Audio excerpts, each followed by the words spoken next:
Office છે ઓય ભાજપ આ ભાજપની ઓફિસ નથી ચીફ ઓફિસર ઇધર ઠાકરની ઓફિસ છે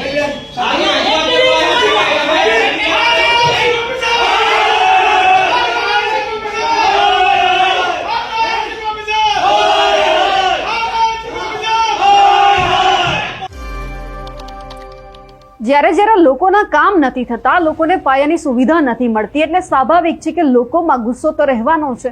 અને પછી જ્યારે એમનો અવાજ વિપક્ષ બને છે કે પછી ક્યારેક ક્યારેક આપણે એવું જોયું છે કે સત્તા પક્ષ પણ બને છે, પણ જ્યારે રજૂઆત કરવા માટે જાય છે કોઈ પણ સરકારી બાબુ પાસે, એટલે આપણે ક્યારેક જોયું છે કે સરકારી બાબુ હોય છે એમનો જે મિજાજ છે તે બગડી જાય છે. અને આવું જ અત્યારે પાટણમાં પણ બન્યું છે. વાત કરવી છે પાટણ નગરપાલિકાની કે જ્યાં ચીફ ઓફિસર એકદમ ગુસ્સે થઈ ગયા અને જે કોંગ્રેસના નેતાઓ જ્યારે રજૂઆત કરવા માટે ગયા હતા તો એમણે કહી દીધું કે આ ચીફ ઓફિસરની ઓફિસ છે, આ કોઈ ભાજપ નેતાની ઓફિસ નથી. નમસ્કાર, આપ જોઈ રહ્યા છો નિર્ભય ન્યૂઝ અને હું છું આપની સાથે રિદ્ધિ. પાટણ નગરપાલિકાની અંદર 10 દિવસ પહેલા જ જે ચીફ ઓફિસર છે એમણે ચાર્જ સંભાળ્યો અને અચાનક કોંગ્રેસના તમામ નેતાઓ ત્યાં ઘસી આવ્યા અને તેમણે રજૂઆત કરી કે કેટલા બધા લોકો એવા છે કે જેમને સામાન્ય પરિસ્થિતિ હોય, ક્યારેક વરસાદ આવ્યો હોય તો પછી ગટરના પાણી છે તે ઉભરાઈ રહ્યા છે, એટલે કે એમને પ્રાથમિક સુવિધા નથી મળતી, એટલે જ રજૂઆત કરવા માટે આવ્યા હતા. અને અચાનક જે કોંગ્રેસના નેતાઓ ગયા અને પછી ચીફ ઓફિસરની જે ઓફિસ છે એમાં હલ્લાબોલ કરવામાં આવ્યો અને જે બેન છે ચીફ ઓફિસર એમણે પણ કહી દીધું કે આ ભાજપની ઓફિસ નથી, આ ચીફ ઓફિસરની ઓફિસ છે, એટલે તમે મર્યાદામાં રહીને વાત કરજો, કારણ કે તમારી વાત તો શું, અમે લોકોની પણ વાત સાંભળીએ છીએ. એટલે સૌથી પહેલા તો આપણે દ્રશ્ય ઉપર નજર કરવી છે જે ચીફ ઓફિસર અને જે કોંગ્રેસના નેતાઓ વચ્ચે ઘર્ષણ થયું હતું અને બેને જે રીતે જે કોંગ્રેસના નેતાઓ જે આવ્યા હતા એમને જે જવાબ આપ્યો છે. આ ઓફિસ છે ઓય ભાજપ આ ભાજપની ઓફિસ નથી ચીફ ઓફિસર ઇધર ઠાકરની ઓફિસ છે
મારી વાત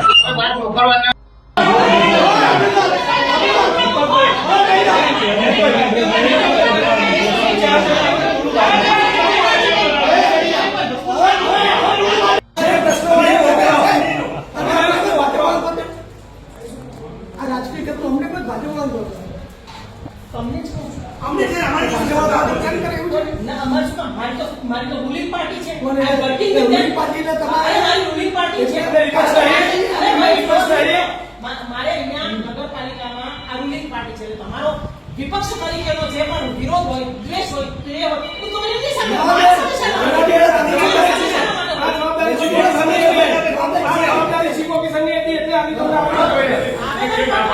પદ્ધતિ હોય એ શીખો, બરાબર? શીખેલા શીખો.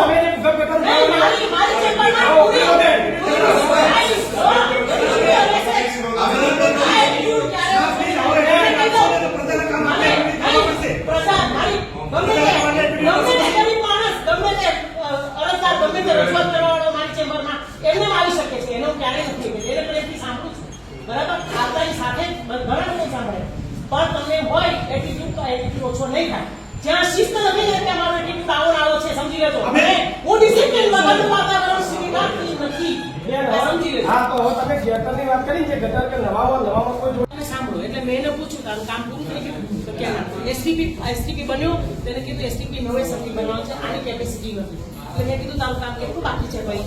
એને મને કીધું કે મેડમ હજુ બાકી છે, ચાલશે. ગટરો પૂરી નથી થઈ તો આ ગટરોની અંદર કનેક્શન કોને જોડી દીધા? એ કાપવાની જવાબદારી કોની બેન?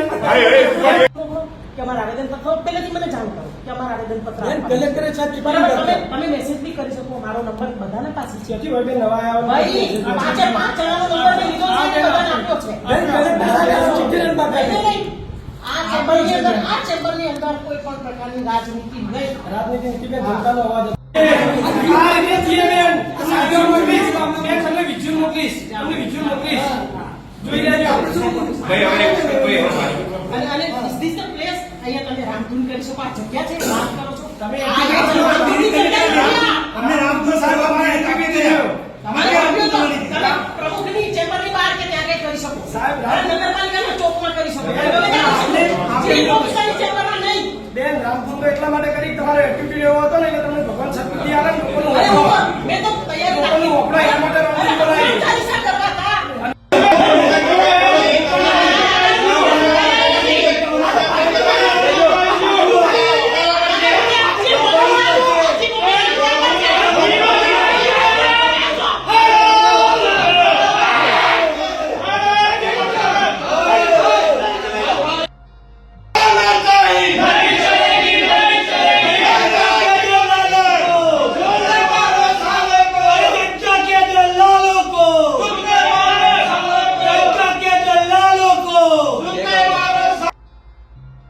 આ બધું જોયું એ પછી સ્વાભાવિક છે કે લોકોના મનમાં પણ સવાલ થાય. જે ચીફ ઓફિસર છે, સરકારી અધિકારી છે, માન્યું કે તમે 10 દિવસ પહેલા બેન ચાર્જ સંભાળ્યો છે, પણ આવું તો રહેવાનું જ છે, કારણ કે આ તમામ લોકોએ તમારી પહેલાના પણ જેટલા ચીફ ઓફિસર હશે એમને આ રીતે જોયા હશે જે કામ નહીં કરતા હોય. એટલે સ્વાભાવિક છે કે લોકોમાં ગુસ્સો હોય, લોકો વિપક્ષને રજૂઆત કરે, એ પછી તમારી ઓફિસમાં આવીને આવો હલ્લાબોલ કરે, એટલે આ બધું તો ચાલતું રહેવાનું છે. પણ જો તમારે આ બધું તમારી ઓફિસમાં ન જોઈએ, તમને ક્યાંક શાંતિ જોઈએ, તમારે તમારી ઓફિસમાં શિસ્તનું પાલન થાય એવું જોઈતું હોય તો તમે કામ કરજો. ભલે તમે 10 દિવસ પહેલા આવ્યા છો, પણ તમારી જવાબદારી એ છે કે તમારે કામ કરવાનું છે. હા, તમે ગરમ થઈ જાઓ, તમને કોઈ આવીને તમારી સામે ઉગ્રતાથી વાત કરે અને પછી તમે એમને કહી દો કે બહાર નીકળી જાઓ, એ લોકો જતા રહેશે. પણ બીજી એક વખત આવશે. પણ જો તમારે એ તમામ લોકોને બીજી એક વખત પણ તમારી ઓફિસમાં ન આવવા દેવા હોય તો અત્યારથી જ કામ ચાલુ કરી દેજો, નહીંતર પછી આ તો ચાલ્યું જ રહેવાનું છે. આવશે, જશે, તમારી સાથે માથાકૂટ કરશે, પછી તમે છે ઉપરી લેવલે રજૂઆત કરશો, અરજી કરશો. અને એ પછી જ્યારે આખી બાબત સામે આવી અને ચીફ ઓફિસર પણ હવે જ્યારે ખુલીને મેદાનમાં આવ્યા છે અને એમણે પણ જ્યારે કોંગ્રેસના નેતાઓને જે જવાબ આપ્યો છે તે સાંભળીએ. અને ખાસ કરીને જ્યારે કોંગ્રેસના કાર્યકર્તાઓ, નેતાઓ છે, જ્યારે આ બેનને મળવા માટે ગયા હતા એમની સાથે શું થયું હતું, એ લોકોનો શું અવાજ છે તે પણ સાંભળીએ. શરૂઆતથી અંતિમ સુધી મુદ્દો તો માત્ર એ જ હતો કે એ લોકો એક તો મારું પ્રોટોકોલ અને મારી શિસ્ત જે છે એને અવગણીને એ મારી ચેમ્બરમાં આવી ગયા અને આવી અને પછી એ લોકો મને એમના રાજકીય એમના જે કોઈ દાવપેચ હોય એમાં મને સીધી જ એમને ખેંચવાની કોશિશ કરી, જે બાબત એક સરકારી અધિકારી તરીકે મને યોગ્ય ન લાગી. આથી મેં એમનો આક્રમક રીતે એમનો વિરોધ કર્યો અને જવાબ આપ્યો.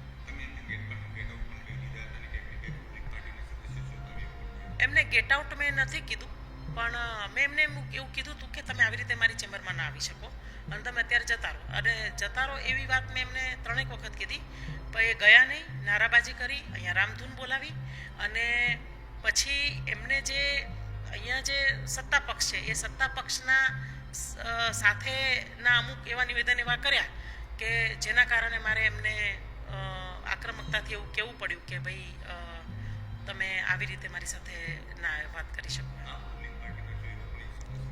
નહીં. હું રૂલિંગ પાર્ટીની છું એવું મેં એવા કોઈ શબ્દ મેં બોલ્યા નથી, પણ એમની જે વાતચીત ચાલતી હતી એમાં મેં એમને કીધું હતું કે તમે જે કોઈ દાવપેચ અત્યારે લઈને આવ્યા છો એ ઇતિહાસ, ભૂગોળ, નાગરિક, પોલિટિકલ સાયન્સ મને બધું ખબર છે તમારું, બરાબર, અને આ બધું મારી સામે નહીં કરવાનું. એટલે એમને એવું પૂછ્યું કે તમે અમને કહો છો કે તમે ભાજપને કહો છો? એટલે મેં કીધું કે મારી રૂલિંગ પાર્ટી એ છે અને તમને એમની સામે વાંધો હોય, રૂલિંગ પાર્ટી એટલે હું આજે ચીફ ઓફિસર છું તો અહીંયા જે સત્તા પક્ષ હોય, હું આજે ચીફ ઓફિસર તરીકે કામ કરું છું તો ઓબ્વિયસ છે કે સત્તા પક્ષની સામે વિપક્ષને વાંધો હોય તો એ એમની મામલો છે, એમાં ચીફ ઓફિસરને શા માટે એ લોકો ઘસે? એટલે એ બાબતનો મારો વાંધો હતો.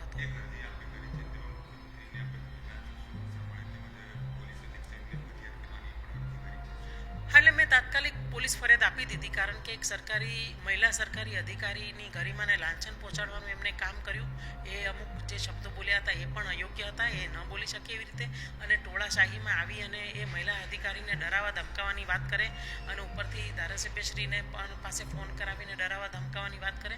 તો આ બધી બાબતો છે એ હું ચલાવી ન શકું, આથી મેં પોલીસ ફરિયાદ આપેલી છે.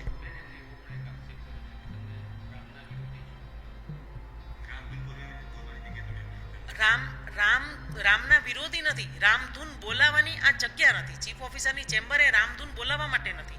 એમને રામધૂન બોલાવી હોય, એમને કોઈ પણ વિરોધ કરવો હોય તો યોગ્ય જગ્યાએ કરે. ચીફ ઓફિસરની ચેમ્બરમાં શા માટે એમને આ કરવું જોઈએ? આજ રોજ હું ગાંધીનગર હતો ત્યારે અમારા શહેર પ્રમુખનો ફોન આવેલો કે નગરપાલિકાના ચીફ ઓફિસર દ્વારા અમારા કાર્યકર અર્જુનભાઈ, અમારા કોર્પોરેટર ભરતભાઈ, એમની સાથે ઉદ્ધત વર્તન કરી અને એમને અપમાનિત કરવામાં આવ્યા હતા. આ લોકોએ એ ડિવિઝન પોલીસ સ્ટેશન ખાતે સાંજે 6 વાગ્યાના પોલીસ ફરિયાદ આપવા માટે બેઠેલા. પોલીસે એફઆઈઆર દાખલ નથી કરી, પોલીસે ખાલી લિખિત અરજી જ લીધી છે. અમે પણ આવી અને પીઆઈ અને પીએસઓને વિનંતી કરી છે. પોલીસના કહેવા મુજબ કે અમારે ઇન્વેસ્ટિગેશન કરવું પડે. અમે પીઆઈસીને પણ કહ્યું કે એટ્રોસિટી એક્ટની અંદર આવી જોગવાઈ નથી. એટ્રોસિટી એક્ટની અંદર જેવી પણ જાણ થાય તો તરત જ એફઆઈઆર નોંધવી પડે. જો એફઆઈઆર નોંધવામાં લેટ થાય તો જે તે અધિકારી પણ જવાબદાર થાય છે. પરંતુ અમારી ફરિયાદ નોંધવામાં આવી નથી. આરોપીને ઇરાદાપૂર્વક બચાવવાનો પ્રયાસ કરવામાં આવ્યો છે અને આ માટે અમારા કાર્યકર અર્જુનભાઈએ ઉચ્ચ કક્ષાએ રજૂઆત પણ કરી છે. કોંગ્રેસ સમિતિ દ્વારા પાટણ નગરપાલિકામાં બપોરના સમયે 4 વાગે એક આવેદનપત્રનું આયોજન કરવામાં આવ્યું હતું, જે પાટણ નગરપાલિકા સ્થિત લોકોના પ્રશ્નોને લઈ અને રજૂઆત કરવાની હતી. અને અમારા અન્ય પ્રશ્નો હતા બીજા, એને લઈને હું રજૂઆત સાથે આવેલો હતો. તે સમય દરમિયાન અહીંના નગરપાલિકાના ચીફ ઓફિસર સાહેબ જે નવા આવેલા છે તેમના દ્વારા અમારે જેવા રજૂઆત કરવામાં જેવા અમે એન્ટ્રી મારી તેવાની જાતાની સાથે જ એકદમ ઉશ્કેરાઈ જઈ અને અમને બધાને કાઢી મૂકવાની પરિસ્થિતિ કરી. અને મને પોતાને અંદર જતાની સાથે મને મારું નામ સાથે જાણી અને મેં મારું નામ બતાવ્યું. એ બેનને મારા 3 થી 4 ઈમેલ કર્યા છે અને બધી રજૂઆતો છે અને મારે તમને કહેવું છે, છતાં પણ એ ના સાંભળી અને ઉદ્ધત વર્તન કરી ગેટ ઓફ કરીને અમને બધાને એકદમ ઉશ્કેરી કાઢ્યા.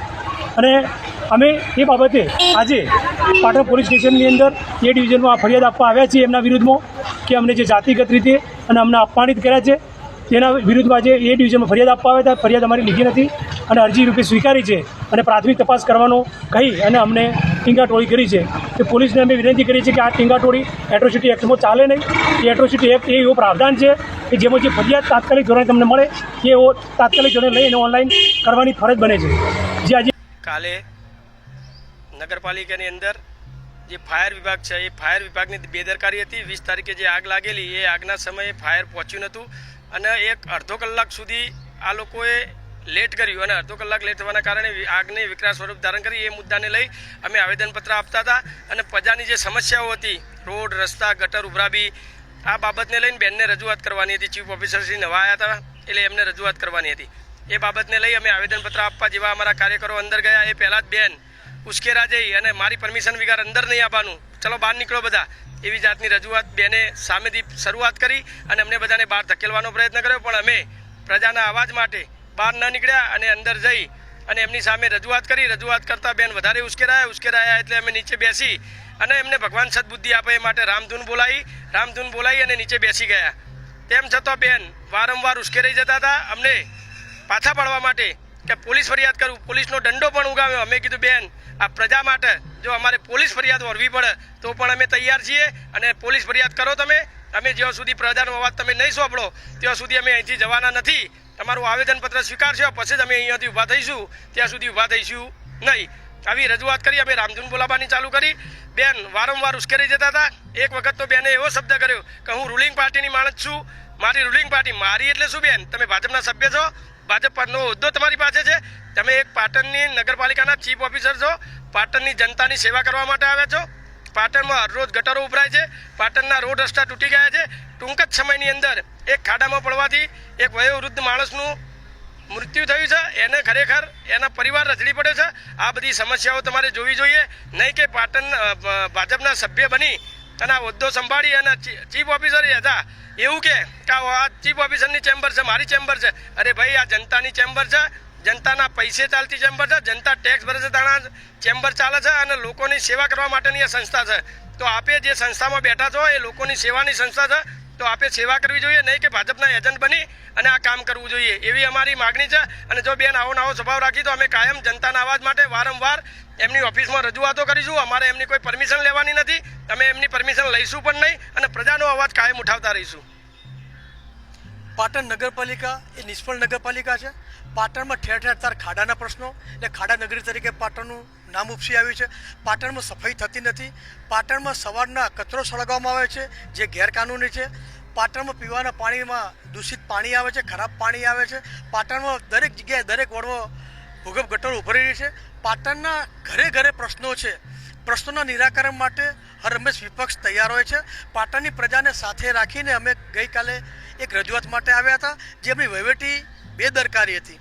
એ બેદરકારી જ્યારે રજૂઆત કરવા માટે આવ્યા ત્યારે બેને ખરેખર અમારા સભાસદોની રજૂઆત સાંભળવી પડે.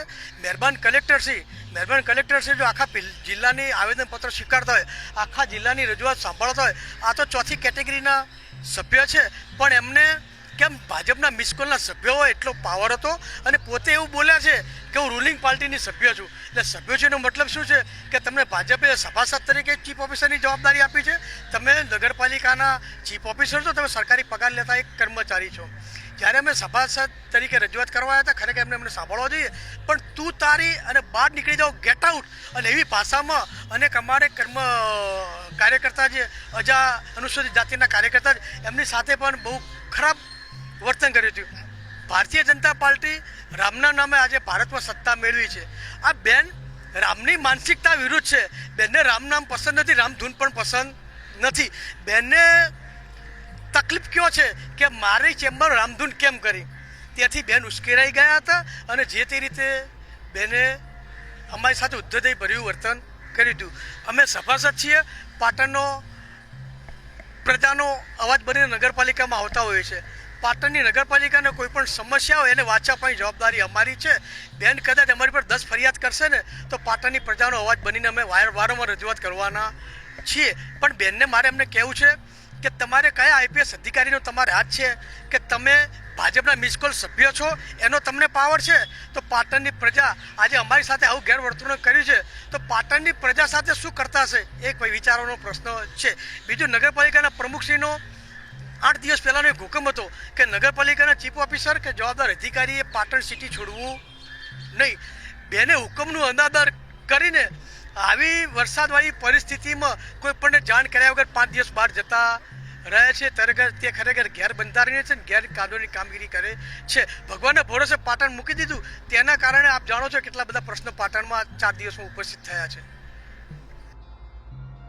આવું તો આપણે અવારનવાર જોયું છે કે સરકારી અધિકારીઓ છે એમાં ક્યારેક અચાનક ગુસ્સે થઈ જાય છે, ક્યારેક એ નેતાઓને પણ સાંભળતા નથી. પરંતુ જ્યારે આ બધી માથાકૂટ થઈ, લોકોના કામ લઈને ગયા હતા, એટલે સ્વાભાવિક છે કે કોંગ્રેસનું કામ છે, વિપક્ષનું કામ છે કે લોકોનો અવાજ ઉઠાવો. પણ હવે એ પણ જોવાનું છે કે આ કઈ રીતે નગરપાલિકાની અંદર હવે કામ થાય છે, કારણ કે બેનને એ પસંદ નથી કે એમની ઓફિસમાં કોઈ આ રીતે આવીને હલ્લા બોલ કરે. એટલે બેન અત્યારથી જ કામે લાગી જજો. તમને 10 દિવસથી ખુરશી ઉપર બેસાડી દીધા છે, બીજી એક વખત તમારે ગરમ ન થવું પડે એટલે કામ અત્યારથી જ ચાલુ કરજો. અમારા અહેવાલને લઈને આપનું શું માનવું છે અને જે આ માથાકૂટ સર્જાઈ છે તેમને લઈને આપ શું માનો છો, કમેન્ટ કરીને ચોક્કસથી જણાવજો. સાથે જ અમારી નિર્ભય ન્યૂઝ ચેનલને લાઇક, શેર અને સબસ્ક્રાઇબ કરવાનું ભૂલશો નહીં. નમસ્કાર.